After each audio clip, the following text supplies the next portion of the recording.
Sexta-feira, 15 de janeiro de 2016.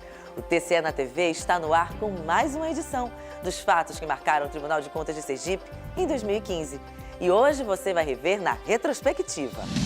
O seminário promovido pela Corte de Contas de Sergipe sobre a Lei de Licitação e Contratos. A determinação do Tribunal de Contas do Estado para que empresas beneficiadas com incentivos fiscais fizessem a regularização ambiental. E ainda, a gente reexibe a entrevista do repórter Messias Carvalho com o secretário de Estado da Cultura, Elber Batalha.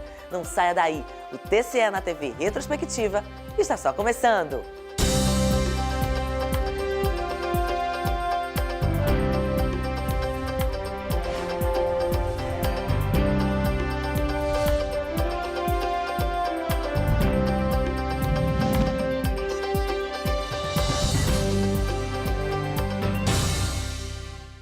Olá! Em 2015, o órgão de fiscalização e controle dos sergipanos promoveu um importante seminário sobre a Lei de Licitação e Contratos no país.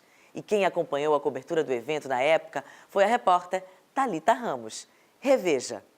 Coordenado pelo deputado federal Fábio Mitidieri, o Seminário Estadual sobre as Leis e Licitações em Sergipe reuniu autoridades públicas, especialistas e interessados no tema, que teve como objetivo o esclarecimento mais aprofundado sobre o tema que rege a legislação. Primeiro, a importância que a revisão da Lei de Licitações tem para o Brasil, e Sergipe tem que dar sua contribuição, para que a gente possa ouvir aqueles que fazem, que convivem no dia a dia com a problemática das licitações de hoje, que são o Ministério Público, o Ministério da Justiça, prefeitos, empresas, para que a gente possa ouvir a sua contribuição e isso também se agregar à participação de Sergipe para o relatório que vai revisar a Lei de Licitações. Com o tema Debate sobre alterações na legislação de licitações e contratos, o evento contou com a presença do relator da Comissão Especial da Lei de Licitações da Câmara dos Deputados, Mário Heringer, que apresentou as questões de maior conflito baseadas na lei. Nossa proposta de fazer esse estudo é exatamente tentar dar agilidade, dar mobilidade às licitações